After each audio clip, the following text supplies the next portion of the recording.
강사님한테 여유를 주기 위해서 7시 5분에 시작합니다.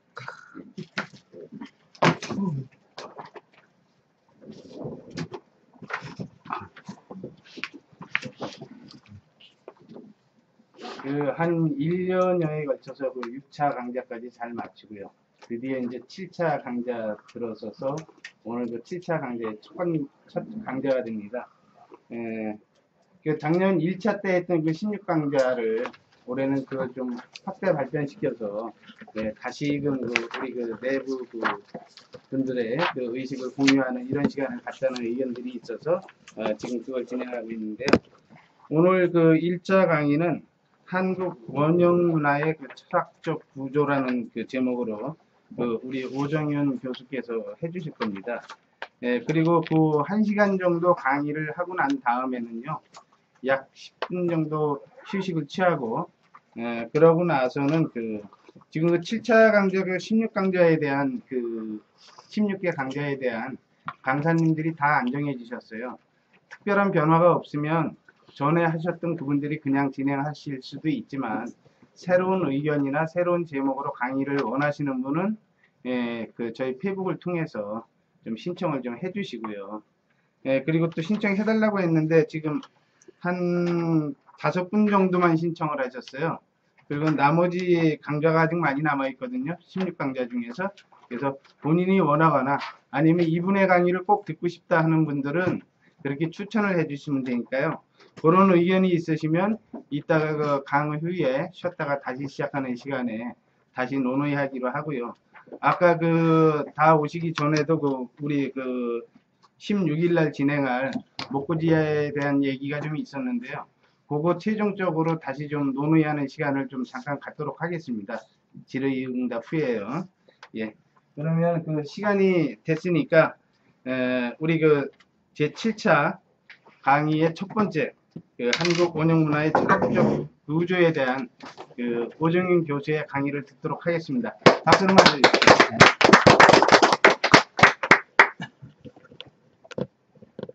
예, 오늘부터 한국문화개론 시작하겠습니다. 제가 맡은 것은 제1강이고요. 제목은 한국 원형문화의 철학적 구조입니다. 이제 우리가 16강을 하면요, 1시간 정도는 전부 다 녹음을 할 겁니다. 그래서 이 팟캐스트에 뭐 아리랑의 날개 또는 뭐 이런 식으로 해서 이 파일럿 프로그램으로 이걸 올릴 겁니다. 훈련을 좀 하려고. 그래서 뭐 이제 올해부터 좀 전방위적으로 좀 홍보를 하려고 합니다. 이 한국문화개로는 아마 대학이라든지 대학원에서 강좌 개설이 안 돼 있습니다. 실제 돼 있는 것들이 몇 군데 있어요. 서울대도 있고. 근데 그것은 이런 전반적인 문화가 아닙니다. 그러니까 우리처럼 우리 한국 전통문화 또는 민족문화 가운데 정말 꼭 알아야 되고 또 우리의 어떤 원형적인 것을 꼭 알아야 된다고 하는 분야가 이렇게 망라돼서 하는 그런 문화개론이 아니고요. 그냥 일반적인 문화 형태의 개론입니다. 그래서 이것이 1차 했던 것을 모아서 첫째자로 지금 제작 중이고요. 이것은 또 끝나면 제2차 수정본으로 또 아마 업그레이드해서 또 이렇게 하면 상당히 이렇게 중요한 문건이 될 것 같습니다. 이 문화와 이제 문명이라는 이름부터 시작하고요. 이제 원형 문화라고 하는 거하고 전승 문화라는 것이 있습니다. 그래서 그런 부분에 대해서 오늘 주어진 시간이 1시간이기 때문에 좀 빠르게 할 수는 있습니다. 이 앞부분은 지난번에 했던 것을 다시 재반복을 할 이유가 있다고 해서 한 거고요. 뒷부분은 우리 문화의 어떤 철학, 뭐 주로 수리적 철학이겠죠. 도대체 무엇이 한국 문화의 원형이냐 했을 때 많은 사람들이 우리 한국 문화 하면 뭐 샤머니즘이다. 그건 뭐 맞을 수 있어요. 그러면 그 샤머니즘의 세계관이 무엇이고 뭐 이러면 또 막막해지는 거죠. 네? 그러면 그 무당은 종교냐? 하면 우리가 존경하는 목사님이나 신부님은 다 제사장이라고 사제라고 하는데 무당들은 그냥 무당이죠. 네. 이런 것들이 얼마나 잘못된 왜곡인지 그런 부분을 이제 말씀을 드리려고 합니다. 원래 이제 우리가 문화 하면 컬처 이렇게 쓰고요. 이제 문명하면 시빌 또는 키빌, 시빌리제이션이라고 이렇게 말합니다. 문명이 먼저냐, 문화가 먼저냐, 이것은 상당히 헤아리기 어려운 거예요. 대체적으로 역사가 짧은 민족은 문명을 먼저 받아들입니다. 왜냐하면 문화가 형성이 안 되기 때문에요. 그러나 우리가 흔히 말하는 세계 4대 문명권이라고 하는 그것은 문화부터 시작됩니다. 그러면 왜 문화부터 시작되냐 이거죠. 문화는 컬처입니다. 컬처라는 것은 농사짓다라는 것부터 시작됩니다. 그러니까 우리가 구석기 시대에 인류가 이동할 때는 문화가 형성됐다고 하지를 않아요. 문화라는 것은 무엇인가 뿌리를 내리고 거기서 끊임없이 재교육을 통해서 다른 지역과 구별되는 패턴이라는 게 있습니다. 양식이라고 하는 것. 예를 들어서 모든 지역에는 다 토기가 나오게 되죠. 다 토기가 나오게 됩니다. 그러면 이 토기는 문명적 요소라고 그래요. 근데 제가 아직 문명이라고 하지는 않습니다. 그러니까 문명적 요소를 갖고 있어요. 왜? 인간이 어느 정도 지식과 과학기술을 알게 되면 기본적으로 토기를 만들 수 있어요. 그런데 이 토기의 모양이 뭐 뾰족하다든가 어떤 데는 이렇게 납작미술 한다든가 어떤 데는 밑에를 이렇게 해서 둥근 미술을 한다든가 뭐 이런 형태들이 있어요.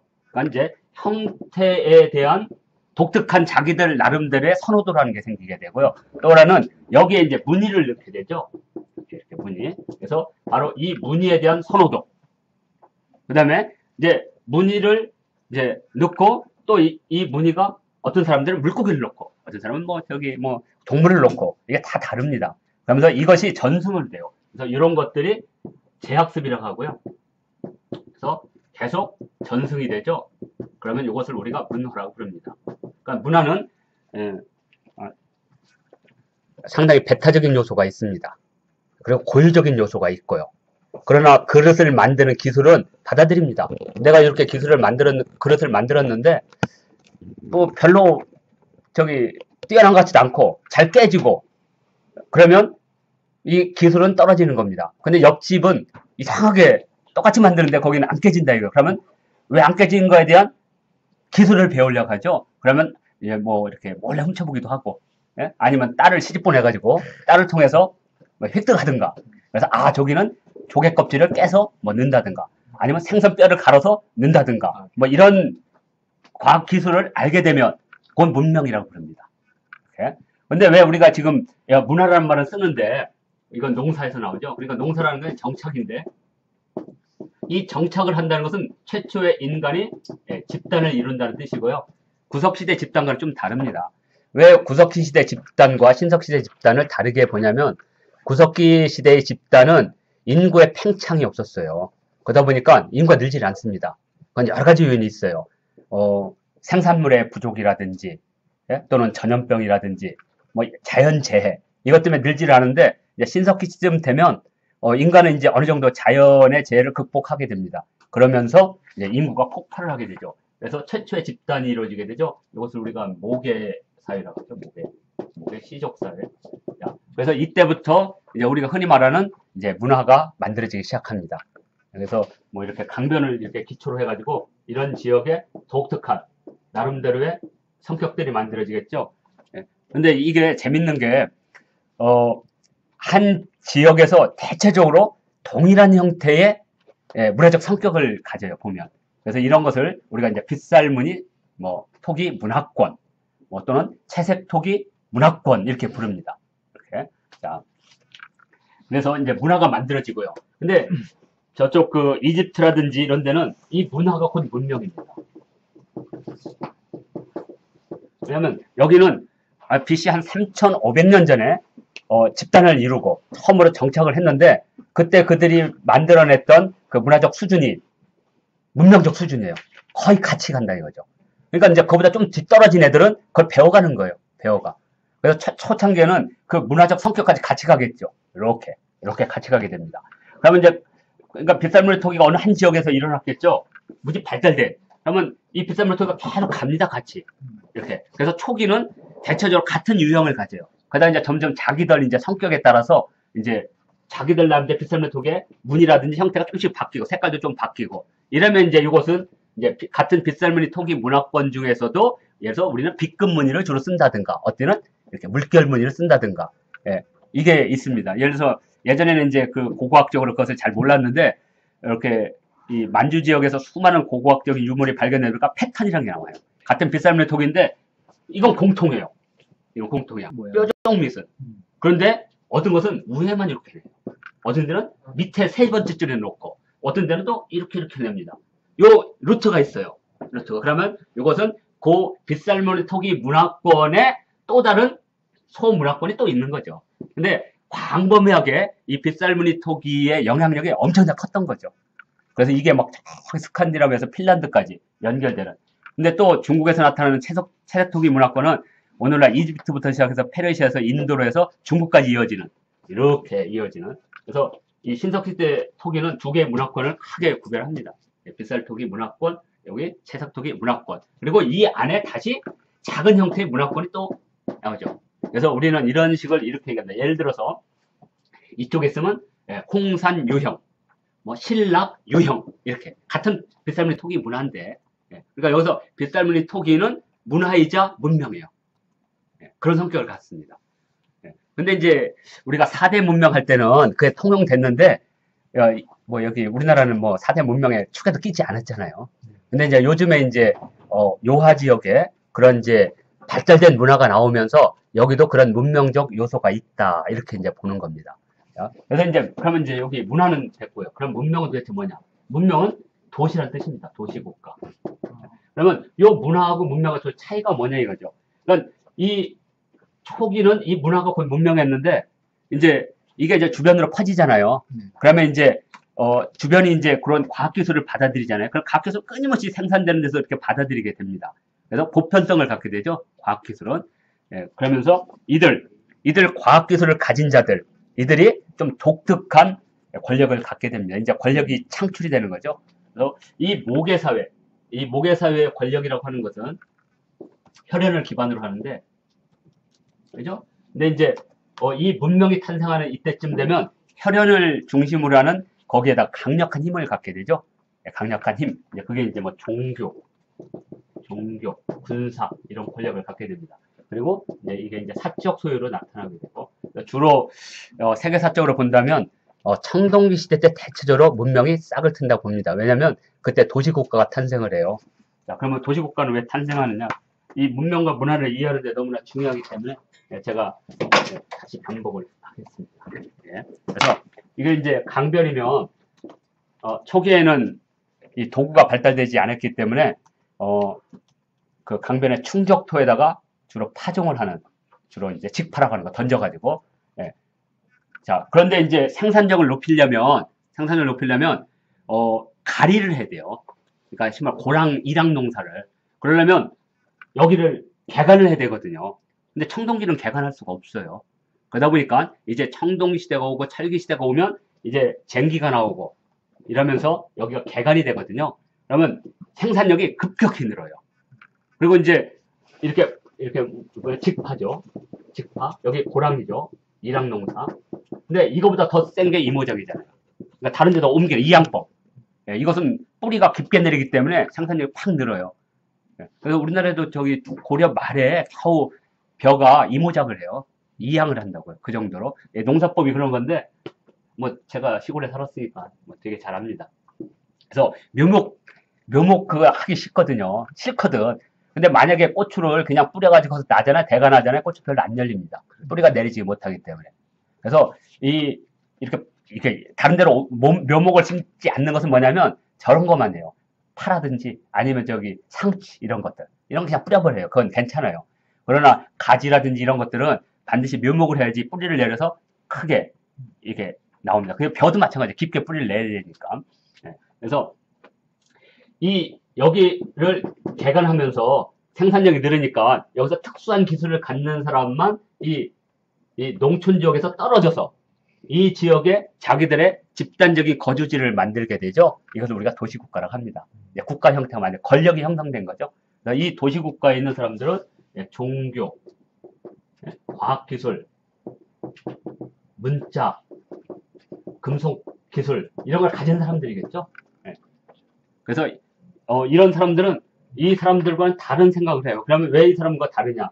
이 사람들은 자연 현상 속에서 사물을 보고 자연 현상의 원리를 깨우쳐서 그것을 응용한 사람들이에요. 궁극적으로 빗살무늬 토기는요 IQ 50도 만들 수 있다는 얘기입니다. 모방만 하면 금방 만들어요. 근데 이 금속은 달라요. 금속은 이때까지 현상적으로 존재하지 않았던 무형의 존재예요. 사실 무형은 아니잖아요. 광석이 있는 거지만 그걸 뽑아낸다는 자체는 어마어마한 과학이 있어야 돼요. 그럼 뭐냐? 이것을 우리가 이제 이게 뭐라고 하냐면 이건 물리력이라고 그래요. 물리력. 그죠? 예. 뭐 자연 상태의 물리력이 있죠. 뭐 가속도 같은 거라든지 뭐 가속도 다 알았잖아요. 뭐 활, 탄력 이런 거 다 알았어요 이때. 그다음에 부력 이런 거 다 알아냈어요. 근데 이 청동시대는 그게 아니거든요. 예. 청동시대는 화학입니다. 예. 그러면 화학이 그냥 나왔겠냐? 아니죠. 여기서 빗살무늬 만들다 보니까 점점 불에 대한 온도를 알게 되면서 화학을 알게 되고 화학을 알게 되니까 점점 불의 온도를 높이게 됐죠. 불의 온도를 높여내는 게 무지 어려웠던 겁니다. 지금도 자연 상태에서 1408도 이상의 불은 올릴 수 없습니다. 현재 상태에서는. 예. 자, 그래서 예. 왜냐면 목재를 태워가지고는 1480도 안 나와요. 예. 가스 해야지 좀 나오고 더 강력한 에너지가 있으면 뭐 5000도, 10,000도도 나오겠죠. 이렇게. 자, 그래서 이 금속 기술은 적어도 1000도 이상을 놔야 돼. 이게 나옵니다. 왜? 청동기가 요때 1076도 정도의 청동기가 녹아요. 구리가. 그 다음에 1540도 정도의 철이 녹아요. 근데 1000도와 1500도 차이는 지금 하늘과 땅의 온도입니다. 그러니까 인간이 자연 상태에서는 600도 빼이 안 돼요. 예, 노천에서는. 그러니까 이제 가마도 만들고 그러면서 이제 금속을 만들죠. 이 금속을 만든 사람들은 이 어머니들은 뻔하죠. 어머니들은 그냥 가만히 있으면 애가 나오니까 대단한 능력도 아니에요. 단지 애를 많이 낳느냐 못 낳느냐는 능력의 문제였어요. 그렇잖아요. 아니 엄마가 애를 낳는데 이듬해 보니까 또 이렇게 불러 또 낳네? 뭔지는 몰라요. 예? 인코인은 몰라. 예, 예. 무슨 누가 동전을 놨는데 그건 몰라 예전에. 우리는 자판기에서는 동전을 놔야지 나오지만 옛날에는 엄마하고 아빠하고 이렇게 악수했더니 뭐 애는 생겨. 근데 그게 아빠의 힘이 들어갔다는 건 몰라. 그냥 엄마가 낳는 거잖아요. 자연 상태에서 애를 많이 낳는 능력이에요. 그러니까 뭐냐. 자연 상태의 출산 능력이 뛰어나신 분이 모계사의 우두머리가 되는 겁니다. 그러니까 그것은 선택받은 거죠. 스스로 하늘로부터 선택받았던. 근데 이건 달라요. 이것은 그냥 냉기가 아니라 광석을 채광을 해야 되고 뽑아내야 되고 그걸 금속을 합금해니까 이 기술과 이 기술은 전혀 다릅니다. 그냥 여기는 그냥 남자들이 되게 좋아하면 애는 생기는 거니까. 예? 그러니까 그냥 승질이 더러운 여자들은 모계사의 우두머리가 될 수가 없어요. 남자들이 무서워서 올 수가 없으니까. 그냥 이 여자가 맨날 산책에다 빌어도 애는 안 생기는 겁니다. 몰랐죠 그때는. 그러니까 그냥 이렇게 품어주고 다정하고 아마 이런 분들이 여자분 하니까 품어준대. 감사합니다. 아니요. 근데 이제 금속은 좀 다르다 이거죠. 그래서 이 금속 문명을 가진 사람들이 이른바 권력을 갖게 된다. 권력의 탄생의 비밀이에요. 그리고 이제 이 권력을 유지하기 위해서 혈연권이 나오게 되고 또 이거에 저항하고 국가가 집단이 있으려면 강제로 뭘 뽑아내야 되잖아요. 뜯어내야 되잖아요. 그 역사에서는 뭐라고 하면 동원력이라고 그래요. 동원. 뜯어내야 되니까. 동원을 하는데 안 오면 강제를 해야 되니까. 그래서 도시국가의 최초의 국가 형태가 폭력이죠. 자발적으로 돈 내는 사람이 있습니까? 세금 내려면 내겠어요? 안 내죠. 증여세 막 60% 내려면 내겠습니까? 안 내죠. 그래서 강제력이 필요합니다. 강제력이 법, 도덕, 관습, 종교. 근데 가장 무서운 거 칼이죠. 까불면 죽이니까. 이게 이제 강제력이고요. 그리고 국가를 유지하기 위해서 뜯어내야 되잖아요. 이걸 동원력이라고 그래요. 동원력은 4개가 있습니다. 보통 우리가 세금을 하는데 땅이나 이런 소유물에서 나오는 전세, 그 다음에 인간의 신체 노동력을 증발하는 거. 그러니까 뭐 도로 내고 뭐 하려면 신체 증발해야 노동력을 증발하는 거, 용이라고 부르고요. 그 다음에 또 하나는 공납, 특산물 바치는 거. 그 다음에 마지막으로는 군대 가는 거. 시들이 가면 되는데 왜 괜히 병역을 하라고 강제로 데려가죠. 전쟁에 데려가고. 그래서 조용조 군이라고 그래요. 이게 고대의 가장 대표적인 4개의 세법이에요. 동원력이라고 합니다. 이래서 이제 이게 권력이 만들어진 겁니다. 그러면서 이 도시국가에 있는 사람들은 그때 형성된 과학기술, 그죠? 이것을 가지고 있고, 이것은 주변으로 계속 퍼져나가고 있죠. 이게 문명입니다. 여기서 형성된, 이건, 예를 들어서 청동기 금속을 뽑아내는 것은 문화적 특징이 없어요. 예를 들어서 이런 건 가능하겠다. 어떤 사람이. 야, 철을 뽑을 때는 뒷발에 힘을 주고 우리는 이렇게 뽑아야 된다. 그러면 그쪽에 마을 사람들은 전부 철을 뽑을 때 이렇게 하면 이건 문화가 되겠죠. 근데 그렇게 안 하고 가만히 있어도 뽑아지거든요. 그러니까 이건 문화가 될 수가 없는 거예요. 그죠? 여기다가 수건을 다 두르고 우리는 철을 뽑을 때 수건을 두르자. 근데 수건 안 두르도 철을 뽑아지거든요. 그건 화학이니까. 그러니까 이런 건 문화가 될 수가 없는 거예요. 그 철, 금속을 뽑아내는 기술, 그게 문명입니다. 이렇게 해서 이제 문명과 문화. 그래서 문명은 보편성이다. 그리고 문화는 특수성이다. 이렇게 부릅니다. 그러니까 문화는 특수적일 수밖에 없어요. 그러니까 우리가 만약에 민족 문화 하면 좀 특수한 겁니다. 그 민족 문화 가운데도 원형 문화 하면 우리 민족이 형성이 돼서 끊임없이 올 거 아닙니까? 그러면 민족이라고 하는 최초의 원형이 만들어지니까 민족이라는 구성 자체가 혈연적이든 뭐하든 집단이 그때 형성된 문화가 원형 문화의 순도 100입니다. 근데 이제 주변과 교류를 하죠. 그러면 순도 100이 90으로 되겠죠. 80으로 되고 그 다음에 불교가 들어가고 뭐가 들어가고 기독교는 원형 문화는 10%만 살아남아요. 근데 어떤 데는 아예 원형 문화 자체가 사라지는 데가 있고 그 원형 문화가 강고하게 살아남은 데가 있어요. 우리 민족 같은 데면 엄청나게 강고하게 살아남았어요. 겉으로 볼 때는 없는 것 같은데 이 속에. 그래서 우리는 원형 문화라는 것은 우리 민족이 언제 형성됐느냐. 이게 바로 민족의 시간거리라고 합니다. 근데 이거 안 가르쳐줘요. 도대체 우리 민족이 언제 형성됐냐. 구석기인의 민족은 아니잖아요. 그러면 이 민족이라고 하는 거, 종족이 쓰고 민족인데 대체적으로 신석기 시대 때 형성됐다고 보는 겁니다. 이 문화. 왜? 특질이 만들어지니까. 이 문화라는 것은 배타성이 있고 특수적이기 때문에 이때 대체적으로 자기 집단, 종족의 특수한 것을 가지려고 하고 그걸 전승하려고 그래요. 아들이 나왔는데 나하고 얼굴이 닮지 않았으면 이상하게 생각하는 거예요. 요새는 유전자 검사가 아주 유행이라고 하더라고요. 아니 우리 때는 발가락만 닮아도 그냥 데리고 사는데 내 자식이라고 생각하는데 그러니까 이 인간의 속성이 끊임없이 자기 것을 가지려고 하는 그러니까 모든 것을 이렇게 안으로 딸려고 또 하나는 바깥으로 내려고 하는 그러니까 내향적인가 외향적 것이 이렇게 균형을 이루어야만 그것도 이제 우리가 그걸 병으로 말하면 이제 그런 거 하는 게 상한론 한의학에서 균형을 이루는 거 그렇죠? 예, 모든 사물이 균형을 이루는데 인간도 마찬가지 문화도 마찬가지라는 거죠. 외부에 수용되지 않으면 문화가 썩고 또 수용만 하고 내면에서 이거 키우지 않으면 문화가 썩는 겁니다. 그래서 바깥으로만 나가면 썩고 또 막으면 또 썩고 이런 거죠. 끊임없이 오면서 이 원형이 얼마나 잘 살아있느냐. 그래서 이것에 대한 그 방법이 세 가지가 있다는 거죠. 그래서 이것이 시간적 개념, 공간적 개념, 그 다음에 인간적 개념에서 보면 시간적으로는 뭐냐면 제일 먼저 형성된 문화. 이것을 기층문화라고 합니다. 기층문화. 근데 왜 우리 기층문화를 할 때 이 무당, 샤머니즘의 문화를 왜 기층이라고 하냐? 인류가 최초의 모계 씨족사회를 만들었을 때 그때 형성된 관념이 어머니죠. 어머니. 네. 이 어머니가 돌아가시고 나서 이 어머니는 아주 신적인 능력이 있는 분이에요. 뭔가 자연과 소통하고. 그래서 이것은 반드시 그 다음에 어머니로 또 이어지고 어머니로 이어지고 그랬을 때 이 어머니와 어머니 사이에 끊임없는 교류가 있었겠죠. 이 신적인 교류. 이것을 우리가 샤먼이라고 부르는 겁니다. 샤먼. 그죠? 샤먼. 네, 그래서 이 최초의 어머니가 뭐가 되냐면 신이 되죠. 여신이 되는 겁니다. 여신. 근데 이때 여신은 생산력이 뛰어난 여신이기 때문에 우리가 지모신이라고 합니다. 네, 대지의 생산력과 아이를 많이 낳는 그 생산력을 합해서 지모신이라고 부르죠. 네.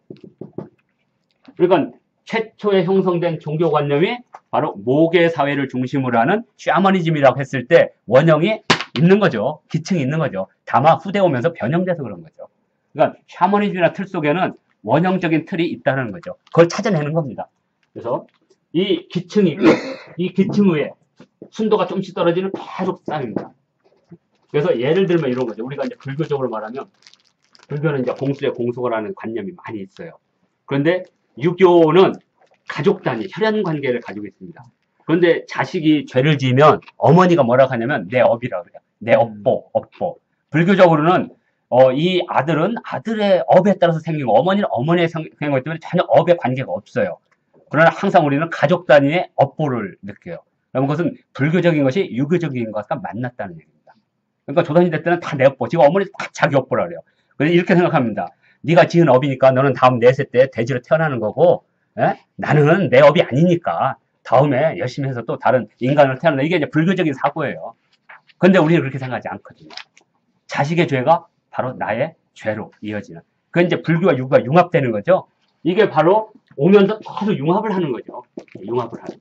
그러나 이 융합에 이 밑으로 가면 기층이라 했던 거죠. 그래서 기층이 가장 원형적이라고 하는 겁니다. 예. 그래서 기층문화, 표층문화. 그래서 표층문화는 진짜 막 이렇게 막 춤을 춥니다. 그러면 예를 들어서 한번 예를 들게요. 일본 애들이 노래방이라는 걸 만들어냈어요. 가로케 기계를 만들어가지고. 그런데 일본 애들보다는 원래 춤추고 노래하는 애들은 우리거든요. 근데 우리는 기층이, 그 기층에 노래하고 춤추는 게 사라졌어요. 왜?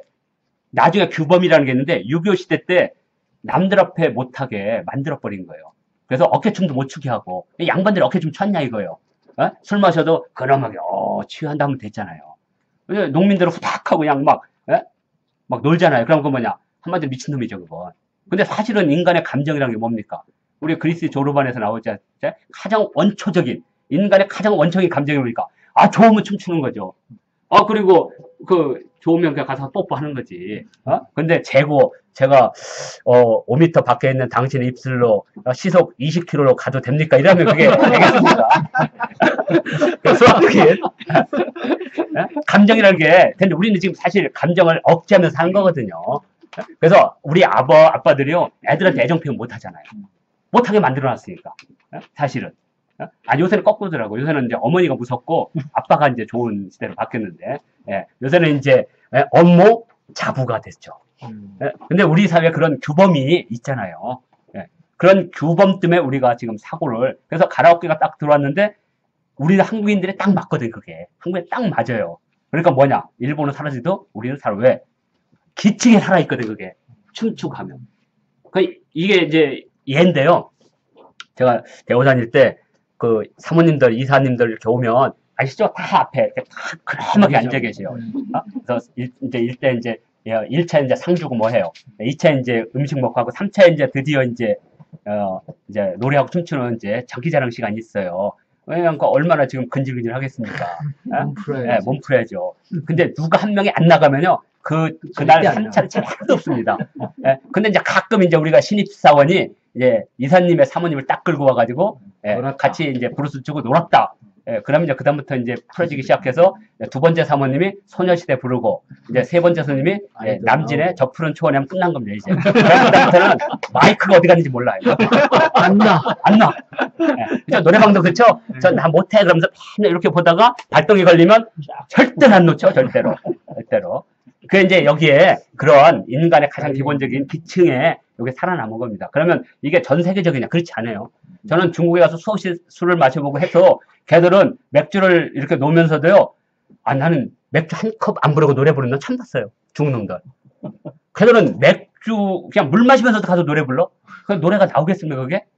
우리 한국인들은 그래도 좀 약간 혀가 꼬부라지고 마직하고, 오늘은 내가 쏜다 했을 때 노래가 잘 나오잖아요. 오늘은 내가 쏜다. 그래서 북경에 가서 술집 가서 한국인 찾는 거 쉬워요. 맥주가 박스로 있으면 한국인이 무조건 가네요. 볼 것도 없습니다. 소리 까락까락 지르는 놈들. 그리고 떼거지를 몰려서 노래 부르는 놈이요. 아니, 혼자 부르면 되는데 꼭 4-5명이 앞에서 같이 막 이렇게 추어주는 놈들. 중국인들은 전혀 없어요. 중국인들은 아시겠지만 가면 혼자 이렇게 하고 불러요. 다리도요, 요 정도? 그리고 중국에 이렇게 TV 보잖아요. 그럼 요새는 그래도 한국인 한류 때문에 많이 변했지만, 걔들은 여자들이 5명 나면요, 여고 시절 사진 찍는지 이렇게 하고 노래 불러요. 이렇게 하고. 이렇게. 진짜 그랬어요. 그 정도로 놀이를 못했어요. 그러니까 오죽하면 우리 동방 사람들을 보고 그렇겠습니까? 저놈들 맨날 술 처먹고 노래하고 춤춘다. 그게 예산말이 아니죠. 그래서 우리 조선족들을 춤의 민족이라고 하잖아요. 그게 원초적인 감정이 기층에 살아있다는 얘기죠. 근데 이게 표층이 이걸 막는 거예요. 근데 표층은 끊임없이 바뀝니다. 그런데 이 표층에 가라오케라는 이게 딱 오고 찜질방이 딱 오면 우리 문화 딱 만나요. 그러면 이것은 기층과 표층이 살아 움직이는 겁니다. 절대로 이것은 없어지지 않아요. 왜? 노래방은 단순하게 일본에서 왔다는 게 아니라 우리의 기층 속에 살아남기 때문에 유전자와 결합하면 절대로 망하지 않아요. 요게 이제 바로 기층과 표층의 차이고요. 그래서 이 표층과 규범이 상당히 이렇게 만납니다. 그 다음에, 이제 이게 이제 기층문화, 표층문화고요. 두 번째가 이제 중심문화와 주변문화입니다. 이제 보통 우리가 이제 중심문화 하면 그 문화를 주도하는 흐름입니다. 물론 예전에는 지배계층이 그 문화를 주도를 했겠죠. 주도를. 그런데 이제 지금은 오히려 일반 민중들이 문화를 주도하는 성격이 있죠. 그래서 그 문화에 문화를 흐름이 있습니다. 흐름. 그러니까 예를 들어서 이런 거잖아요. 80년대 모든 운동권의 문화는 이거였죠. 다 모여가지고 다 이렇게 불러다가 요즘 그렇게 안 해요. 그러면 좀 낡아 보여. 요즘에는 촛불 들고 있잖아요. 잔잔하게. 시문화도 많이 달라졌어요. 그러니까 어떤 문화의 흐름이라는 게 있습니다. 흐름. 이 문화의 흐름이 아마 서태지가 아마 엄청나게 우리 사회의 문화의 이 장을 한번 바꿔줬고요. 아마 이제 싸이가 그런 면에서 거의 3류 B급, C급이다, C급, 3류니까 C급 문화가 바꿨잖아요. 우리 사회가 지금 변하고 있는 겁니다. 예전에는 지배계급의 문화인데 지금은 이제 역사의 주체가 시민이 되고 있어요. 그러면 이제 중심을 누가 갖느냐. C급들이 만들어가는 시대가 옵니다. 이 C급을 잘 잡아야 돼요. 이렇게. 그러면 아마 시너지 효과가 무지 클 거라고 저는 봅니다. 그래서 중심 문화는 예전에는 소수 지배계급이 만들었죠. 그래서 이들이 재생산을 그냥 했죠. 이러한 그 중심 문화의 가장 대표적인 것을 꼽으라면, 그, 베르사유 궁전의 18세기, 17세기 프랑스 문화. 어마어마한 문화였죠. 여기서 벌어졌던 그 파티 문화는 유럽의 모든 뭐 음악이든 춤이든 뭐 음식이든 보석이든 이런 모든 문화를 생산하고 충격을 줬죠. 근데 지금 이제 그런 시대에 점점 가고 있죠.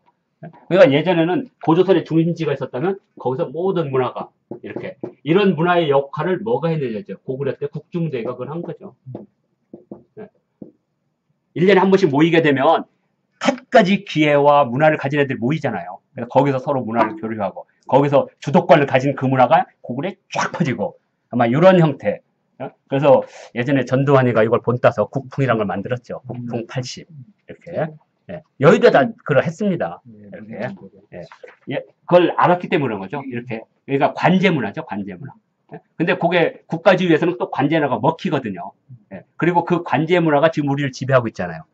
뭐 예를 들어서 국민성이라든지 국민총화라든지 뭐 애국심 이런 거. 이제 이건 팟캐스트에 올라가기 때문에 애국심을 부정하면 안 되니까. 저는 원래 국가주의 자체를 부정합니다. 자, 근데 태극기하고 애국가를 꼭 부르세요. 태극기에도 꼭 경례하시고 정치를 한다면 그 애국주의가 지금도 국가주의가 우리를 지배하고 있기 때문에 그렇습니다. 개인의 선호도를 생각하지 않아요. 근데 어떤 국가주의 때는 이런 것이 중심 문화를 의도적으로 만들어요. 근데 퍼집니다. 근데 그것은 오래 못 가요. 왜? 이 중심이 반드시 뭐하고 연결되어야 하냐면요. 기층적인 요소와 연결이 돼야 돼요. 기층적인 요소가 연결이 안 되면 그 규범은 사라집니다. 점점점 사라져요. 강한 것 같아도. 그러니까 주변에 무지 약한 주변 문화가 약한 것 같은데 그게 기층과 만나면요. 그 주변 문화가 서서히 안으로 들어오기 시작합니다. 그러니까 저는 이렇게 봐요. 소주와 막걸리의 싸움인데요. 막걸리가 지금 서서히 오잖아요. 요새 맥주를 엎어버리잖아요. 물론 젊은이들 맥주를 먹어도 그래도 예전만큼 막걸리가 상당히 포위하고 있습니다. 왜냐하면 문화라는 게 그래서 소주 문화에서 맥주 문화, 막걸리 문화 이렇게 막 끊임없이 지금 요동합니다. 저는 그렇게 봐요. 주변에 이러한 기층 문화가 얼마나 힘을 갖고 건강성을 갖느냐에 따라서 술의 문화도 바뀔 거라고 봅니다. 주류가 이렇게 흐름이. 그래서 지금 중심 문화는 주로 이제 이렇게 도시국가라든지 지배계급이 중심으로 해서 모였고 주변 문화가 있었고 또 같은 중심과 주변 문화에서도 중심 문화가 좀 더 철학적이 고도하면 그 문화는 문명적으로 퍼져나가는 거예요. 그러니까 이제 불교가 들어오고 유교가 들어오고 그 무지 보편적인 문화예요. 그게. 근데 중심에 들어오는데 그게 이제 규범으로 들어오잖아요. 처음에 주변으로 들어오고 중심에 들어왔는데 이 기층과 충돌이 되면 결정이 딱 납니다. 기층이 사라지거나 이게 사라지거나 아니면 두 개가 결합하거나. 그러니까 유교 같은 것은 전형적인 기층과 이게 결합됐다고 해요. 그런데 왜 이렇게 결합이 됐느냐? 여러 가지 요소 중에 아마 제사 문화가 가장 큰 영향을 끼쳤을 것이라고 봅니다. 조상숭배. 근데 중국의 조상숭배하고 우리 조상숭배 좀 성격이 달라요. 이제 그것은 이따가 천손사상 할 때 잠깐 언급을 하겠는데요. 규범적으로 조상 숭배하는 거하고요, 관념적으로 하는 건 많이 다릅니다. 자, 그래서 요게 이제 중심 문화와 주변 문화라고 이렇게 부르고 있고요. 그래서 중심 문화를 우리가 이제 코어 컬처라고 하고 주변 문화를 서브 컬처라고 합니다. 자, 그래서 이 노래방 같은 거, 찜질방은 원래 이제 주변 문화로 들어왔다가 중심 문화로 지금 자리를 잡고 있는 형태입니다. 뭐 제가 전형적인 찜질방 중심 문화에 있죠. 왜냐면 우리 어머니들의 그 소식과 대중들의 이 흐름을 알기 위해서는 찜질방에 딱 앉아서 30분 있으면 다 들립니다. 예전에 시장에 갔죠? 근데 요새 시장에 가도 못 듭니다. 왜? 다 이마트를 가니까. 이마트는 다 개별적이에요. 거기 대화가 없습니다. 그러니까 예전에는 그것이 이제 골목에 있는 이제 골목 그 시장이라든지 또는 그 조그만 슈퍼라든지 이게 역할을 했거든요. 근데 지금 그게 사라졌어요. 이마트 사라지고. 그러면 공론을 들을 수 있는 데가 뭐냐? 역시 찜질방이더라고요. 찜질방 가면 다 들어갑니다. 다 들어요. 다 들어. 그래서 제가 찜질방을 자주 갑니다. 자, 이제 그 다음에 이제 세 번째가 관념 문화라고 하는 겁니다. 그러면 이 관념이라는 뭐냐면 인간이 처음에 이제 의식이 만들어져 사유가. 그래서 이제 이게 이제 종교인데요. 무엇인가 생각이나 이런 것들을 체계화시키고 이렇게 되면 이것이 관념이 돼요. 그래서 이제 이게 관념 중에 제일 무서운 게 종교죠. 종교관념이 참 무섭습니다. 이 종교관념이 한번 지배하면 외곽에서 깨지지 않죠. 그래서 이 종교관념을 깰 수 있는 것은 다른 종교가 와서 깨는 방법이 없습니다. 또는 다른 이념이 와서 확 깨는 방법. 쉽지 않아요, 이게. 중국 같은 데서는 공산주의 이념이 들어왔죠, 이데올로기가. 그래서 중국의 전통적인 도가를 깨려고 그랬어요. 그래서 70년대 보면 중국의 모든 집에 그 도교 이렇게 모시던 그런 신들을 전부 깨고 그랬어요. 결국에 못 깼습니다. 지금 중국에 다 신 모시래요. 도교적인 신. 근데 중국은 유교 국가인데 유교는 규범이기 때문에 유교는 통치 이론으로서 정치 이념으로서 유교를 하다 보니까 얘들은 이걸 규범화 시켜버렸어요. 이게 종교가 됐으면 아마 유교가 살아남았을 텐데. 그래서 유교는 철저히 깨집니다. 근데 도교는 살아남았어요. 왜? 이건 종교로 들어갔으니까. 종교로. 원래 도교가 뭐 종교로 들어왔겠습니까? 처음에는 도교라는 것 자체가 노자 장자의 사상을 체계화하다 보니까 거기에 종교와 만나게 되고 점점 종교화됐죠. 근데 우리는 유교가 살아남았다 이거죠. 왜 살아남았냐? 이것은 우리는 규범으로 받아들이는 게 아니라 우리 기층에서 나오는 관념. 이게 같이 결합된 거라고 봅니다. 그래서 조상 숭배와 유교가 딱 맞는 거죠. 이렇게. 그래서 우리가 충효 같은 것은 그 무지 규범적인 거예요. 그래서 그건 지켜도 안 지켜도 그건 관계 없습니다. 그러나 우리가 조상 숭배라는 것은 그 바탕에 충효가 깔려 있는 거거든요. 왜냐하면 할아버지나 자기 아버지에 대해 지극히 하는 게 충효. 그분들을 받드는 게 효니까 이제 그것을 국가가 확대시킨 거죠. 국가에 대해서. 그러면 보세요. 아버지가 좀 싸가지가 없고 나를 팬다 그래서 아버지 목을 자르지는 않습니다. 그죠? 근데 국왕은 나하고 관계없는 사람이잖아요. 관계없는 사람의 충효가 뭔 의미가 있겠어요? 마음에 안 들면 잘라버려야죠. 그래서 국가가 뭘 하게 됐냐? 부모에게 하던 충효를 그대로 군주에게 적용시킨 거죠. 감히 건들지 못하는 거잖아요. 그래서 이런 거잖아요. 왜 반란이 죄냐 이거죠. 반란 죄 아니죠. 졌으니까 죄지. 졌으니까. 그러니까 군주의 목을 치지 않는 시민은 근대 시민이 아닙니다. 근데 툭하면 그래서 제가 그런 말을 해요. 집에 우리 공주, 우리 왕자 제발 그런 말 쓰지 말라고. 또 우리 왕비라고 다 왕입니다. 여자고 남자고 애들이고 다 왕이에요. 왕자와 공주는 그건 봉건사회의 계급적 질서 속에 나온 거예요. 아니 내 아이가 커서 왕이 되는데 뭔 왕자입니까? 그죠? 다 왕이에요. 내가 왕이면 애도 왕인 겁니다. 다. 이제 이런 관념을 가질 때 우리가 흔히 말하는 근대 시민. 근데 이 규범이라는 게 무서워요.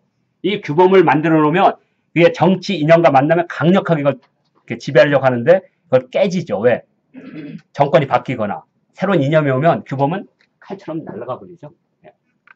특히 중국 같은 데서는 근대기에 유교를 뭐라고 했냐면 식인이라고 그랬대요. 식인 문화. 사람을 잡아먹는다. 뭐 사람을 잡아먹느냐? 그 예절이라고 하는 거 있죠? 유교라고 하는 그 예교가 중국을 잡아먹은 겁니다. 아주 쉬워요. 여기 큰 애가 있어요. 여기 작은 애가 있습니다. 여기 딸이 있어요. 뭐라고 했는지 아세요? 야, 얘는 장자니까 우리 집을 이어야 되니까 열심히 공부를 해. 그렇지만 여자가 뭐 공부야. 공부 안 시켰습니다. 우리 누나들 다 그래서 공부 안 시켰어요. 그리고 또 이런 것도 있어요. 먹을 게 부족하면 쟤는 죽어도 돼. 안 주잖아요. 그렇죠. 아들만 죽인 거지, 먹인 거잖아. 그게 바로 이른바 식인이라고 하는 겁니다. 노신이 광인일기에서 말하잖아요. 미친놈들.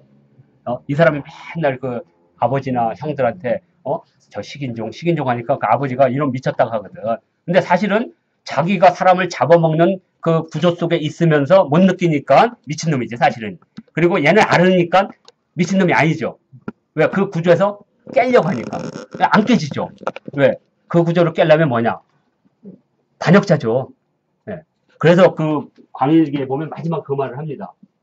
이 구도, 얘를 중심으로 한 이 구도를 깨는 방법이 뭐냐 이거죠. 딱 하나예요. 한 번도 사람 고기를 먹어보지 않은 아이들을 새롭게 교육시키자. 이게 핵심이에요. 그래서 중국에서 혁명이 일어났잖아요. 이렇게. 6.25를 깼죠. 예. 그래서 이 6.25는 완벽하게 깨졌습니다. 근데 이 도교는 못 깼어요. 왜? 이건 규범이었고, 그죠? 이건 질서의 규범인데 이것은 종교로 들어와요. 이렇게 무섭다는 거죠. 이 관념 중에 이 어떤 문화가 관념화되잖아요. 그럼 무섭습니다. 저는 우리 제사라든지 조상숭배가 철저한 관념 문화라고 봅니다. 깨지지 않습니다. 절대로. 예전에 그런 거 있었잖아요. 설날. 예? 예. 공무원들한테 7시까지 나오라니까 공무원들이 5시에 제사를 지내고 오고 5시까지 나오라니까 3시에 가서 제사를 지내고 오고 뭐 그러니까 결국에는 못 깼죠. 예? 예. 그런 관념이 무섭다라는 거죠. 근데 이제 우리 이사장님이 그거에 대해서 지금 요새 우려하는 거잖아요. 제사도 안 지내고 조상숭배도 없고 예. 근데 그렇게 걱정하지 않습니다. 이 관념이라는 게 지금 예를 들어서 우리가 한참 이제 TV가 막 자랄 때 뭐라고 했냐면 라디오 시대는 끝났다고 했습니다. 근데 거기에는 뭘 예측을 못했냐면 마이카 시대를 예측을 못했어요. 그 다음에 좀 지나니까 스마트폰 나오잖아요. 라디오 시대가 온 거예요. 네, 팟캐스트 형태의 라디오가. 그러니까 예측이라는 것은 우리가 오늘 보고 예측하면 안 돼요. 어떻게 사람 사이가 변할지 모릅니다. 근데 관념이 있기 때문에 쉽게 사라지지 않는다고 봅니다. 어떻게 불쏘시개를 놨고 그 관념을 살리느냐 하는 문제. 아마 제가 이 16강자가 그런 역할을 하지 않을까라는 생각이 듭니다. 요게 이제 이 문화라면 그럼 원형 문화는 뭐냐? 아까 말한 대로 제일 농도가 짙은 원형 문화에서 농도가 좀 낮은 원형들이 있죠. 왜냐면 요때 생긴 것도 있고 요때 생긴 것도 있으니까. 왜냐면 뭐 민족이라는 게 이때 생겨가지고 뭐 그대로 가는 게 아니라 새로운 민족도 유입하고 종족도 유입하면서 오면 이때 형성되겠지만 요건 농도가 좀 낮기 때문에 우리가 보통 말하는 원형 문화에서 별로 연구를 안 해도 돼요. 그러니까 컴퓨터 문화 별로 연구 안 해도 됩니다. 다 그냥 컴퓨터 속에 사니까. 그러나 저 기층은 찾아야 돼. 찾지 않으면 못 찾으니까요. 왜? 이미 스며들어 있으니까. 그래서 우리가 이제 제가 얘기하고자 하는 원형 문화는 이겁니다. 가장 기층적인 것. 농도가 가장 시간적으로는 가장 멀리 형성된 기층. 그 다음에 문화적으로는 알갱이처럼 확 있는 것. 중심 문화. 그 다음에 철저하게 규범이 아니라 우리 의식 속에 잡은 문화. 이것이 가장 원형적이라고 보는 겁니다. 그래서 이 원형 문화의 대표적인 것 중에 하나를 저는 개고기 풍습이라고 봅니다. 개고기가 약 12,000년 전에 가축화를 됐는데 현재 그 전 세계의 개는 다 단일종에서 나왔습니다. 약 15,000년 전에 분화가 됐는데 그 단일종 DNA의 원료가 만주개입니다.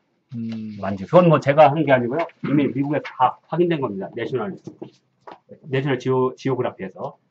이 만주견이 도대체 뭐냐? 좀 어려운 것 같죠? 만주견 간단하게 보니까 똥개입니다. 뭐 어렵지 않아요. 예, 똥개입니다. 잡종, 황구, 흑구, 백구, 똥개가 만주견입니다. 그리고 이제 이 개 중에 좀 몇 개 살아는 거 있죠. 뭐 풍산견, 뭐 진돗견, 뭐 그다음에 경주견 이런 것들. 그것은 늑대 한 종류 가운데 좀 이렇게 품종이 좀 독특해서 살아남은 거고 똥개는 그런 늑대 종들 있죠. 여러 종이 있었거든. 그 종이 그냥 섞여가지고 그냥 똥 먹는 개가 된 겁니다. 그냥. 그러니까 똥개가 가장 원형이래요. 이렇게 그걸 만주견이라고 하는데 역사적으로는. 자, 그냥 만주견 도구가 이제 만주견인데 15,000년 정도. 그렇죠? 근데 실제 이게 맞아요. 왜냐면 동아시아에서 약 12,000년경쯤에 하이에나라든지 이런 것들이 거의 멸종을 합니다. 그러니까 지금 현재 남아있는 게 늑대, 여우 몇 종류를 빼놓고는 그 수없이 많은 늑대 종들이 다 사라졌어요. 그래서 이때부터 각 지역에 남아있는 그런 늑대 종류의 개들이 이제 품종이 이렇게 변했다. 그러면 그 늑대의 뿌리를 보니까 한 15,000년 전에 거의 같다고 지금 보고 있는 겁니다. 자, 근데 우리 개고기 엄청 좋아하잖아요. 예? 예, 주변 국가에 비해서 북방민족들이 개고기를 먹습니다. 그거 왜 먹겠습니까? 예, 비상식량이잖아요. 네. 옆에 가지고 있는. 예. 그러니까 힘들고 어려울 때 언제든지 먹을 수 있는 비축을 해놔야 되니까. 그러니까 그게 오랫동안, 그 다음에, 사실, 개고기가 왜 가장 좋냐 이거죠. 누가 그러더라? 개고기 체질과 우리가 체질이 가장 같아서 전혀 아닙니다. 오해하시면 안 돼요. 개고기가요, 개가 먹는 게 우리가 먹는 거와 똑같게 해버렸습니다. 우리하고 같이 밥을 먹어요, 우리 밥. 그 다음에 소가 왜 좋냐면요, 여물을 먹거든요. 여물이 바로 벼거든요. 그 다음에 우리가 봄, 여름, 가을에 매일 뜯어먹는 풀 먹거든요. 그러니까 소가 먹는 풀과 내가 먹는 풀이 똑같아요, 항상. 밥이 똑같으니까 가장 잘 맞는 거예요. 그러니까 뭐 사료 수입해가지고 먹이면 이제 그건 한우가 아니에요. 이미. 예, 안 맞는 겁니다. 예, 그러니까 우리 토종에서 나온 닭을 먹고 하는 게 다 우리와 같은 걸 먹기 때문에 좋은 거예요. 예, 그런데 이제 개를 갖다 양계장 키워가지고 사료를 먹이고 하는 것은 안 맞는 겁니다. 조직적으로. 그러니까 내 단백질과 그쪽 단백질이 잘 맞아야 되는데. 그러니까 앞으로 맛있는 개고기를 먹으려면 집에서 키우면 됩니다. 똥도 먹이고, 밥도 먹이고. 우리 아버지가 맨날 개 키우면 제가 맨날 울었어요. 그때쯤이면 잡아먹었으니까. 그때쯤이면 잡아먹어가지고. 그렇죠. 정을 줄 수가 없어. 안 속아. 그런데 내가 이제 안 먹어! 안 먹어! 근데 먹으면 맛있어. 그래가지고 정은 순간, 그때 제가 철학이 있었으면 이럴까요? 너와 내가 하나가 된다. 이렇게 되는데 그때는 그러면 이제 너가 내가 하나가 되는 거죠. 그렇죠. 그래서 몸을 섞는 명언입니다. 명언. 그래서 이 원형 문화는 그런 성격을 갖고 있다. 기층적이고 중립적이고 관념적인 것이 있을수록 원형 문화의 농도가 크고 이렇게 점점 작다. 그러니까 그 고대부터 이렇게 내려오는 문화를 보면요, 그 원형적인 요소들이 있는 문화들이 꽤 있습니다. 그런 것들이 이제 고사, 돼지 머리를 놓고 하는 고사라든지 또는 명태를 놓고 하는 고사라든지 이런 것들은 무지 원형적입니다. 지금은 시간이 저한테 주어진 시간이 10분밖에 안 남아서 다를 못하겠고 이제 이런 원형 문화를 이제 다시 이제 철학적으로 한번 보는 겁니다. 우리 한국인들의 이 원형 문화의 가장 그 근원을 쫓아가면 뭐가 있느냐 그걸 알아야지 후대 철학적인 것, 문화적인 요소를 우리가 좀 분별해서 볼 수 있다. 물론 이제 이건 무지 철학적인 건데요. 우리 민족은 모든 것을 하나로 보려고 하는 성향이 무지 강하다 이거죠. 그걸 이론론이라고 하는데, 이 이론론은 두 가지 방식이 있습니다. 하나는 무에서 유가 창조되는 형태. 그죠? 무에서 유가 창조되는 형태가 있고, 또 하나는 그냥 그대로 있는 것. 그래서 이걸 그냥 우리가 말하면 유, 존재, 그냥 있다. 뭐 이렇게 얘기를 하는데, 이거 무지 큽니다. 왜냐면, 있다라고 할 때, 이 우주가 근본적으로 있다라고 할 때는 절대 신이 탄생할 수가 없어요. 그러면 도대체 뭐냐 이거죠. 이 우주가 있는 겁니다. 여기서 어떤 형태든지 우리가 화생을 하든 뭐 분화하든 생겼다 이거예요. 그러면 이 자체가 무지 추상적인 개념으로 돈이 여기가 나오게 됩니다. 그럼 이것은 비인격적이라고 해요. 그러니까 동양적 사고가 가장 중요한 게 비인격적입니다. 우리는 일이라고 그랬고 여기는 도라고 그랬고 여기라고 뭐 같은 겁니다. 자, 그러면 신은 뭐냐 이거죠. 그러면 이 어떤 이 인격성이 없는 비인격성에서 인격이 나올 수가 없죠. 그죠? 그러면 인격은 누구냐 이거죠. 인격은 나잖아요. 나. 그러면 나의 인격은 어디서 오냐? 조상. 결국에 신은 조상이 될 수밖에 없는 거예요. 무지 중요한 개념입니다. 그러니까 천부경을 봐도요. 그냥 일은 시작이고 일은 마침이다 이거죠. 그럼 이것은 뭐라고 하냐면 철학적으로 말하면 프로세스만 본다는 거죠. 과정만 본다는 거죠. 물론 이것 때문에 화이트헤드가 기독교에서 완전히 그 반기독교적인 사고다. 이렇게 해서 이제 지탄을 받았고 이 화이트헤드의 사상을 받은 사람이 이제 한신대 김상일 교수였죠. 이거 주장했다가 우리나라에서 두 번째로 출교를 당했습니다. 역사상 두 번째. 첫 번째는 이제 변찬님 교수가 예수님 이외에도 구원이 있다라고 했다가 이제 출교를 당했고 이 사람은 신은 존재할 수 없다. 왜? 시간을 과정으로 보면 신이 존재할 수가 없는 거예요. 그러니까 왜 우리 철학에서 신이 없느냐? 그것은 우리는 과정으로 보기 때문에 그렇습니다. 그냥 있는 거죠. 우주가 그냥 있는 겁니다. 그럼 창조도 없어요. 종말도 없습니다. 그냥 일은 일이에요. 그렇게 되면 신은 뭐냐 이거죠. 이 세계를 주관하고. 그러니까 조상이 될 수밖에 없는 거죠. 그렇죠? 그러면 이 조상이 뭐냐? 살아서는 우리고, 조상이고, 죽어서는 죄가 된다는 거죠. 죄. 그래서 이 죄를 한자에서는 띠라고 합니다. 띠. 나하고 연결된 띠. 예.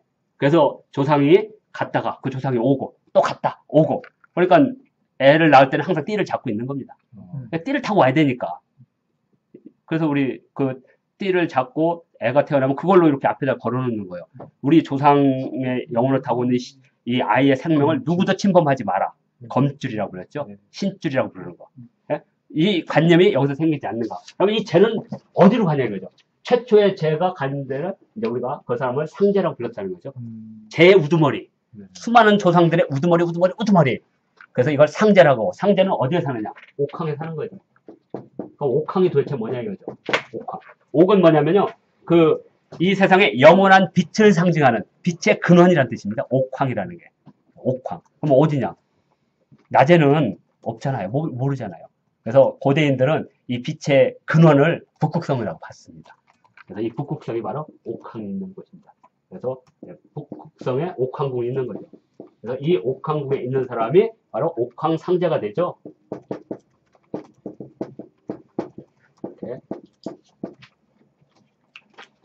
여기 궁궐에 가면 이 하늘부터 이렇게 우물이 이렇게 내려오거든, 물이. 예? 저기 북극성 있고, 은하수가 있고, 은하수 이렇게 내려오면 그 물이 이름이 옥천교예요, 그래서. 예. 예. 그 북극성에 있는 그 은하수의 물이 아래로 내려왔다. 예? 그래서 옥천교라고 써 있을 겁니다. 옥천교. 이렇게 옥천교. 예, 그 뜻입니다, 이게. 그래서 이 북극성, 그래서 이 지상의 임금은 이 옥황상제와 항상 생명으로 연결되어 있기 때문에 이 지상의 왕은 이 왕이 이제 그걸 논리를 만들었는데 이 옥황상제에 가서 이 지상의 통치권을 받아와야 되죠. 북극성에 올라가는데 뭐 날개 달고 올라갈 수가 없으니까 올라가는 척을 이렇게 하죠. 이렇게 3단으로 이렇게 만들고 여기 올라가가지고 왕관을 받아오죠. 그래서 이걸 등극이라고 이렇게 하죠. 등 북극성 이걸 줄여서 등극이라고 합니다. 이런 관념이 바로 이 이론론적 사고에서 나온다는 거죠. 근데 이제 중국에서도 이것 때문에 무지 철학적인 문제가 생겼어요. 왜냐하면 중국에서도 이제 노자가 도를 얘기하고 공자가 역을 얘기하는데 공자가 이렇게 되면 뭐가 문제가 생기냐면요. 초월적인 그 대상을 만들어야만 내가 이 지상에 그 초월적인 것을 볼 수 있는 대상이 돼요. 그래서 이 과정적인 이 도나 이 역을 뭘로 만들어? 천이라는 개념으로 만들어 버렸어요. 그래서 이 천을 실체를 갖는 어떤 이 역이나 도는 실체가 없어요. 그냥이에요, 그냥. 근데 천은 실체가 있어요. 구체적인 흐름입니다. 자기 스스로 인격은 없지만 주제를 하고 있어요. 뭔가를 모르게. 그래서 예를 들잖아. 도가 무섭냐? 하나도 안 무섭죠. 네, 안 무서워요. 역이 무섭냐? 하늘이 두렵지 않느냐? 하늘은 두렵지죠. 하늘은 두렵죠. 예? 자, 그래서 천은 두려움의 대상이 됩니다. 그렇기 때문에 이 천을 바라보는 자, 천을 해석하는 자가 권력을 잡게 돼요. 그래서 이 천명을 누가 해석하냐 이거죠. 사대부가 해석하는 겁니다. 이 사대부가. 천명을 볼 수 있는 사람. 공자가 꿈꾼 게 이거였죠. 그래서 천이 나오지만 그래도 이건 실체가 없는 겁니다. 그래서 동아시아에서는 실체가 하나도 안 만들어져요. 실체가. 그래서 나중에 결국에는 리라는 개념으로 나왔는데 리도 사실 실체가 없어요. 인격이 없다고요. 기독교는 아니잖아요. 하나님 얼굴 있잖아요. 이렇게 천지창조하면 슉 하면. 네. 그래서 이러한 관념이 동양에는 있었다는 거죠. 그래서 동양은 기본적으로 있는데 도나 역이나 이런 것들은 철학적으로 완결성이 없어요. 왜냐면 도가 이렇게 됐거든요. 도가 1을 낳고 1이 2를 낳고 2가 3을 낳고 3이 만물을 낳는다. 만물은 어디로 가죠? 없어요. 뭐요? 역이 태극을 낳고 태극이 음양을 낳고 음양이 사상을 낳고 사상이 팔계를 낳느니라. 없어요. 그 다음에 팔계가 어떻게 했다는 거예요. 그래서 제가 천부경을 가장 위대한 경전이라고 봅니다. 천부경은 1에서 시작하면 1이 있어요. 뭐냐? 과정입니다. 그냥 있는 거예요. 그러면 이 세상에 존재하는 모든 것들은 그냥 있음으로써 있는 것 뿐이에요. 없음이 없습니다. 그냥 있는 거예요. 예. 그러면 우주 자체가 하나의 거대한 에너지 덩어리로 그냥 자체적으로 존재하는 거예요. 그랬을 때 우리가 어떤 이 세계를 주관하는 주재자는 존재하지 않기 때문에 우리가 인격을 부여해야 되는데 그 인격은 없는 것에 인격을 부여할 수는 없죠. 그래서 조상에다 인격을 부여한다. 그렇게 되면 바로 여기서 뭐가 나냐? 천존사상이 나오게 되는 겁니다. 조상에다 그렇죠. 내 조상이 내 인격이기 때문에 거기서 내가 나왔기 때문에 우리는 천손사상을 갖게 되는 겁니다. 근데 이거 안 가르쳐 주니까요. 천손사상이 그냥 나온 걸 알고 있어. 전 세계적으로 하늘에서 내려온다는 관념은 우리 빼에 없다는 거죠. 물론 백성들이 그렇게 생각하지 않은 거고요. 왕이 그렇게 생각했는데 고구려 때는 그게 일반화됩니다. 그래서 고구려민들은 스스로를 천손이라고 했다는 기록이 나와요. 스스로 천손이라고 자부했다. 그러니까 그만큼 공유를 하는 거죠. 물론 민초들이야 그런 생각했습니까? 그러나 지배계급이라든지 일정 부분 영향력을 가진 사람들 그런 관념을 공유한다는 거죠. 무서운 거잖아요. 근데 우리는 지금 누가 공유하냐? 다 하나님이 창조한 피창조물로 공유하지. 내가 천손이라는 공유 안 하잖아요. 여기 있는 사람 몇 명 빼놓고는. 자, 그래서 이론론이 그렇게 중요하다 이거죠. 그래서 이 이론론은 뭐하고 연결되냐면 바로 천손사상과 연결되고 이 천손사상의 그 천손의 우두머리가 있는 곳이 바로 빛의 끝, 거의 광명이라는 거죠. 왜? 보세요. 자, 여기가 삼재오행하고 깊은 관련이 맺고 있습니다. 그래서, 자, 이 세계가 하나라고 돼 있다면, 이 하나를 가지고는 이 세계가 창조되지 않아요. 이 하나에 어떠한 팍 하고 뭔가 충격이 있어야 되거든요. 그 충격이 빛이거든요. 근데 그 빛을 물리학에서는 뭐라고 하냐면, 빅뱅이라고 합니다. 빅뱅이죠. 빵 하니까 소리나만 난 거 아니죠. 빛이 터진 거죠. 빛, 열, 에너지. 그러면서 핵과 전자가 탄생하죠. 그래서 이것이 물질을 만들죠. 원자가 만들어지고 분자가 만들어지고 그러한 이 구조. 그러니까 최초에 뭐가 팍 해서 빛이 탄생하고 이 빛에 의해서 물질이 딱 형성되는 구조를 세계로 봤다는 거죠. 이제 이게 이제 천지인이라고 우리가 흔히 이렇게 만들어지는 거. 그래서 하늘은 눈에 보이지 않는 어떤 형상. 그런데 그것이 반드시 전자가 들어가면 형상으로 나타나죠. 그러면 물질이 만들어지면서 다른 물질과 만들어서 분자가 만들어지면서 생명이 막 만들어지는 과정이거든요. 그것을 우리는 생명현상. 그러니까 하늘과, 그러니까 에너지가 없는, 그러니까 에너지가 틀렸습니다. 제가 말했잖아요. 질량이 없는 존재와 질량이 있는 존재가 만나면 생명이 나와요. 이게 기본이에요. 원자의 기본. 그러니까 질량이 없어야만 저항을 받지 않고 마음대로 가요. 빛이 그런 형태를 갖고 있어요. 질량이 없습니다. 근데 거기에 이제 전자가 이제 음전자가 끼어들고 양전자가 끼어들면 이제 질량이 생기죠. 그러면 질량이 생기면 어떻게 되냐? 다 회전하게 돼 있죠. 회전. 그래서 모든 것이 다 돌게 돼 있는. 이게 이제 생명현상인데 요게 저는 삼재라고 봤습니다. 이 세상에 질량이 딱 생기는 순간 물질이 생겨요. 근데 그 물질은 어떤 방식으로 운영이 되느냐? 5가지 방식으로 운영이 되더라 이거죠. 그래서 삼재는 물질 형성의 기본이라면 오행은 그 물질의 존재 방식들이다. 이렇게 저는 추리를 합니다. 근데 이것을 형성한 사람들, 물론 중국도 했죠. 음양오행이라고 하는 거. 근데 그건 좀 다르니까. 그래서 오늘은 이 삼재 오행이 바로 이러한 최초의 빛사상과 같이 연결되어 있다. 이렇게 저는 추리를 합니다. 그래서 이러한 삼재 오행을 가장 형상화시킨 사람이 우리예요. 그리고 저는 그것을 고인돌로 보고 있습니다. 그러니까 우리가 어떤 그 조상 숭배를 하고 하늘로 올라간다는 사상, 왜 우리가 이제 아까 천손이니까 우리는 하늘에서 왔으니까 하늘로 가야 될 거 아닙니까? 그러니까 여기 하늘과 땅이 만나는 이곳에 그러한 조형적인 상징물을 놔야 된다. 저는 그것을 바로 고인돌로 봤다. 이렇게 봅니다. 그러면 고인돌이 왜 삼재 오행 사상과 천손 사상을 보느냐? 그래서 지금의 이제 고인돌은 저 남쪽으로 내려가면서 좀 땅으로 내려갔지만 북쪽으로 올라가면 다 산 위에 있어요. 산 위에. 그러면 왜 이렇게 만드냐 이거죠. 자, 이 위에 자연석으로 내놓은 것은 하늘을 상징합니다. 실질적으로. 그 다음에 여기에 바닥에 돌을 깔아요. 이건 땅을 하고 여기에 5개를 이렇게 놓죠. 그러니까 여기 하나, 둘, 셋, 넷 이렇게 천하사방. 이것은 땅을 상징하는 거고 이건 하늘을 상징하고 하늘과 땅이 만나면 여기가 바로 생명이 있는 곳. 여기는 생명이 타고 태어나고 죽는 곳. 그러니까 사람이 죽으면 여기다 놓는 거죠. 이 공간 속에다. 제가 생각하는 삼재 오행관이 요겁니다. 요것이 조형물이 고인돌로 나타났다. 이렇게. 논문은 아직 못 쓰고 있고요. 너무 어려워가지고. 그래서 저는 3은 하늘, 5는 땅의 원리다. 그래서 이렇게 삼재 오행으로 이 우주를 보는 관점이라는 거죠. 이렇게 보고 그리고 나서 이제 광명사상과 천손사상이 같이 나와서 이 천손사상은 바로 단군 이 사화에 그대로 나타나 있죠. 단군이 내려오셨다가 아사달 위에서 산신이 되었다. 예, 이런 관점에서 하늘에서 내려서 하늘로 올라가는 이런 사고를 이렇게 가졌던 거죠. 자, 이제 이게 이제 천손사상이라고 하고요. 이 천손사상은 바로 산상재단으로 형상화됐다 이렇게 봅니다. 그래서 이것이 3,500년, BC 3,500년 전에 홍산에서 이게 발견이 됨으로써 완벽하게 이 삼재 오행 사상이 만들어졌습니다. 어떻게 만들어졌냐? 홍산 문화는요, 저는 직접 가봤습니다. 2번이나 가봤고요. 재단이 이렇게 됐어요. 북쪽도. 뭐 아주 정확하게 원이 딱 3개가 있습니다.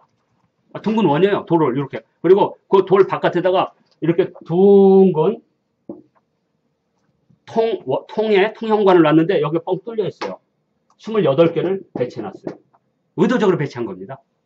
3층으로. 그 다음에 그 옆에 다시 네모난 게 3층으로 되어 있어요. 뭐 이게 네모난 게 누가 발로 차서 만든 게 아니고 정확하게 돌로 3층을 만들어 놨어요. 그리고 그 아래는 적석총이 거대한 적석총이 있어요. 그리고 요 안에는 23개의 무덤이 있습니다. 그럼 도대체 뭐냐 이거죠. 우리 의장님께서 말씀하시면 이게 원방각 아닐까요? 그대로? 오, 예. 한국대기? 네. 그럼 이거 의도적으로 조용한 겁니다. 의도적으로. 네. 그러니까 고대인들이 그때 무슨 사상을 응축해서 기호로 표시해야 되니까 말로 표현되면 안 되잖아요. 그래서 저는 이제 강화도 마리산이 전형적인 이것을 응축했다고 봅니다. 보면 거기는 이제 거꾸로 되어 있는데 이렇게 되어 있죠? 이렇게 되어 있고 여기는 이렇게 둥글게 되어 있고 혹시 문이 몇 개 있죠? 강화도 마리산 문이요. 생각이 안 나네. 3개 있었잖아요. 문 3개 있었습니다. 이렇게. 3개 있었어요. 근데 중국의 천단에는요, 문 4개 있습니다. 그럼 이거 삼재 오행관이 아니에요. 네. 그들은 그런 사고를 없었습니다. 그래서 중국의 천단은 이렇게 됐어요. 네모나고 여기에 3단으로 되어 있고 문이 이렇게 4개가 되어 있어요. 사고 구조가 다른 거죠. 네. 그래서 그다음에 이제 이 칠수 얘기가 이제 시간이 다 됐네요. 10분 더 써도 돼요. 5분만 쓰겠습니다. 7이란 생명의 수다. 예, 토론이 있으니까. 왜 7이라는 게 왜 생명의 수냐? 그렇죠. 7이 갖고 있는 상징수가 있기 때문에 그렇습니다. 아까 북극성이 모든 생명의 중심이라고 그랬죠? 네. 그런데 이 북극성이 꿈틀을 해야 되는데 꿈틀을 안 하잖아요. 꿈틀을 안 하잖아요. 그래서 우리는 모두 이 북극성에서 태어나거든요. 이렇게 우리가 북극성이라고 하거든요. 이게 북극성 진짜니까. 예? 북극성에서 태어났다 해서 우리가 이제 생신이라고 하는데, 예? 생신요, 1월 성신 할 때 신입니다. 1월 성신. 별 중에 최고 별. 신이라고 해요, 신. 근데 우리가 시간을 시신이라고 해서 시신이라고 하잖아요. 이제 시간을 만드는 거예요. 그러면 시간이 뭐냐면 떨림이 있어야 되거든, 떨림. 그래서 요 진짜는 무조건 떤다는 뜻을 갖고 있어요. 진동. 떤다. 네. 근데 북극성은 안 떨어요. 그렇죠. 중심이니까. 그러면 진자의 초는 어디냐 이거죠. 이건 진자잖아요. 중심점. 그러면 진자의 초는 북조칠성이죠. 아, 그게 중심이 된다는. 네, 여기 북극성에서 북조칠성. 그래서 북조칠성은 생명을 뜻하는 거죠. 사람이 죽고 태어나고 하는. 그래서 생명을 주관하는 신이 바로 북조칠성이 된다는 거죠. 그러니까 칠성신앙은 무지 오래된 신앙일 수밖에 없죠. 이렇게. 네? 그러면 아까 천지인이라고 했으니까 생명을 주관하고 하는 게 칠성이라고 했죠. 생명. 그러면 하늘과 땅에 주관하는 게 있어야 될 거 아니에요. 하늘과 땅. 그래서 이 땅. 우리가 땅을 물이라고 부릅니다. 물. 그리고 하늘을 불이라고 하죠. 그래서 이걸 상징해야 될 거 아닙니까? 상징. 그래서 보통 우리가 북극성, 북조칠성을 이걸 상징한다면 우리가 하늘을 주로 우리가 이제 바람으로 상징을 하고요. 그리고 바람이 분다는 것은 에너지가 막 흐른다는 거. 이건 이제 불의 현상으로 보고요. 이것은 용의 현상으로 봤다는 거죠. 미를 하고. 그래서 이것이 만나는 곳이 바로 생명이 만나는 곳이다. 그러니까 용과 봉황이 만나는 곳이 생명이 일어나는 곳이다. 생명이 자라는 곳이다. 그래서 여자가 만약에 아이를 낳으려면 여기 가서 비르면 애를 낳아요. 어디냐? 명당이죠. 네, 명당. 그러니까 해를 상징해 일이고 달을 상징해 월이고 이것이 만나는 게 명이니까. 네, 명당이라는 것은 죽은 이를 놓는 것도 맞아요. 죽어야지 태어나니까. 근데 실제로는 무덤이 아니고 사람이 가장 살기 좋은 곳. 이게 이제 명당일 수밖에 없어요. 그래서 명당은 다 산 위에 있을 수밖에 없습니다. 그걸 잘 잡아야죠. 이 산 허리에서 가장 기운이 잘 나오는데. 아마 거기가 고대인들 생각하는 명당이었을 겁니다. 그래서 그 명당을 풍수라고 한 이유가 여기서 나온 거죠. 풍수. 그리고 이것을 우리가 공항과 용으로 표현한 게 그 백제 용봉 대향로가 아주 전형적인 우리 전형적인 신선사상을 표현하는 구조물이다 이렇게 볼 수가 있습니다. 그러니까 용을 자꾸 하늘로 보시면 안 돼요. 이 땅에 이 대지를 이렇게 뚫고 들어가는 것을 저는 용이라고 봅니다. 개인적으로. 그리고 하늘의 바람을 일으키고 바람을 타고 오는 어떤 형상물을 봉황이라고 보고 있습니다. 이 두 개가 만나는 곳이 바로 생명현상이 일어나는 곳. 그래서 칠성은 그런 데서 나오지 않았을까 이렇게 봅니다. 그러니까 칠성은 생명을 상징하는 것. 그래서 우리는 태어나면 전부 칠성신한테 우리가 이제 명두라 그래가지고 전부 그 칠성신한테 다 저기 자기 그 이렇게 이름 써가지고요. 그 무당한테 당군한테 전부 줘요. 그래서 그 계약을 합니다.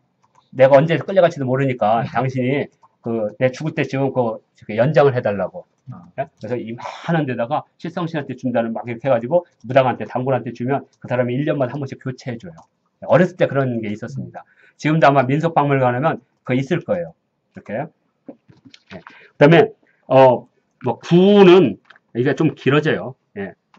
예전부터 이 구가 갖고 있는 것은 이 7이라는 게 이제 저쪽에 생명수면 구는 어떤 지상의 수인데 하늘의 수가 지상에 내려오면 구라고 하는데 이것은 뭐 그냥 우리가 이렇게 뭐 정전법에서도 그걸 이렇게 썼는데 이렇게 9개를 썼는데 오늘 시간이 없기 때문에 이 부분은 그냥 넘어가는 겁니다. 그래서 다음에 누가 오행 우리 총장님이 이제 오행하죠? 역하고 할 때. 그 부분에 또 뭐 보충 설명이나 또 보완 설명이나 하실 겁니다. 그리고, 제가 또 할 때 이 부분을 다시 한번 하기로 하고요. 정리를 해야 되니까. 왜 원형 문화가 중요하냐 이거죠? 우리가 이제 역사에서도 과거의 역사와 오늘의 역사가 시간적으로는 길지만 사실은 그런 거 없거든요. 과거의 어떤 사건은 바로 오늘한테 오고, 우리의 가까운 사건들은 우리한테 아무런 영향을 주지도 않습니다. 역사는 꼭 시공을 이렇게 거리를 두고 있는 게 아니라 내가 고대의 역사를 어떻게 인식하냐에 따라서 가까울 수 있고 멀 수 있죠. 이제 우리가 역사 속에서 무엇인가 찾아낸다. 이것을 100년 동안의 고독에서는 뭐라고 하냐면요. 오늘의 문제를 역사에서 해결하지 못한 민족은 고독하다라고 했습니다. 이 중남미인들은 자기의 역사를 잃어버림으로써 새로운 역사를 끌어갈 수가 없어요. 그래서 그들은 수없이 자기들만의 역사를 만들려는데 안 돼요. 그래서 결국에는 쿠바에서 공산주의를 받을 수밖에 없습니다. 기존의 질서로 도저히 불가능하고. 근데 이제 우리는 그게 가능하니까. 그러니까 고대의 역사에서 우리는 오늘의 문제를 해결할 수 있는 무엇을 찾아낼 수 있다 이거죠. 그걸 우리가 이제 저는 개인적으로 역사 유전자라고 봅니다. 중국인들이 요새 끊임없이 이제 그걸 추구를 하는 거죠. 그 다음에 또 하나는 그러한 오늘 우리 삶의 이 정체성은 저는 문화에서도 뽑아봐야 된다고 봅니다. 그걸 이제 저는 문화 DNA라고. 그러니까 역사 유전자도 중요하고 문화 유전자도 중요하다. 그러면 왜 문화 유전자가 중요하냐? 내 삶에 응축된 유전자이기 때문에 그렇다는 거죠. 그래야지 가장 합치된 삶의 에너지가 나오는데 너무 우리 지금 떨어져 있는 에너지를 쓰고 있는 거죠. 그래서 이 원형 문화를 알아내면 내가 사는 삶이 우리는 그거 막 지저분하고 더럽고 뭐 고루한 거라서 버렸는데 사실은 내 삶을 이렇게 내 삶에 응축된 유전자죠. 그게 원형이 가장 기층적이고 그랬을 때 그 원형을 그대로 찾으라는 얘기 아니죠.